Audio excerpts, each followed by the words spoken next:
Oui, Monsieur le Président, mes chers collègues. Depuis le début de la pandémie, les bibliothèques et librairies de notre région, comme toutes celles de France, conscientes des bienfaits que la lecture apporte à nos concitoyens, notamment sur leur santé morale et psychique, ont toujours eu un rôle actif dans la lutte contre la pandémie en accueillant le public selon les règles sanitaires en vigueur. C'est à ce titre que le gouvernement avait finalement considéré les librairies comme essentielles. En novembre 2020, autorisant la vente à distance et le retrait des achats aux portes des magasins, tout autant que les bibliothèques qui ont pu rester ouvertes, quant à elles, lors du confinement d'avril dernier. Or, depuis, le décret numéro 2021-1059 du 7 août 2021 impose la présentation du pass sanitaire à l'entrée de l'ensemble des bibliothèques et centres de documentation relevant du type S, à l'exception des bibliothèques universitaires, bibliothèques spécialisées et autres lieux d'archives, créant de fait une évidente inégalité de traitement entre les différents publics de lecteurs.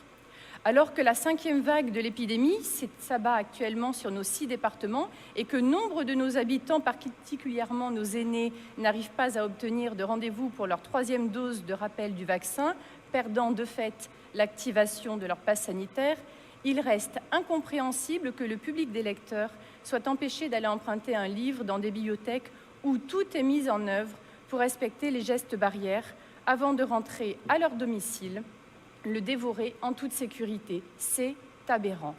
Tout aussi aberrant, le fait qu'aujourd'hui, en France, on puisse emprunter la femme de son voisin dans les clubs échangistes qui ne sont pourtant pas soumis au pass sanitaire, alors qu'on ne peut pas emprunter de livres dans une bibliothèque sans le fameux sésame d'entrée. Qu'on puisse emprunter, à quelques jours de Noël, des allées remplies de monde dans des supermarchés non soumis au pass sanitaire, alors qu'on ne peut pas venir emprunter de livres dans des bibliothèques parfois peu fréquentées, ou qu'on puisse emprunter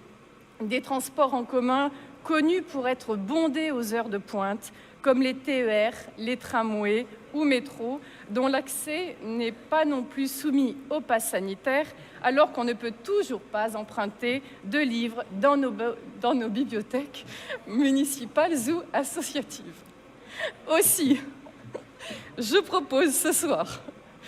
aux élus de notre conseil régional, je sais que ça fait sourire, mais c'est un sujet qui est très sérieux. Je propose ce soir aux élus de notre conseil régional réunis en assemblée, d'une part, d'apporter par ce vœu tout notre soutien au monde de la culture durement touché depuis le début de la pandémie et plus particulièrement aux nombreuses bibliothèques. D'autre part, de demander à Mme Roselyne Bachelot, ministre de la Culture, et M. Jean Castex, Premier ministre, de ne plus soumettre l'accès des bibliothèques au pass sanitaire.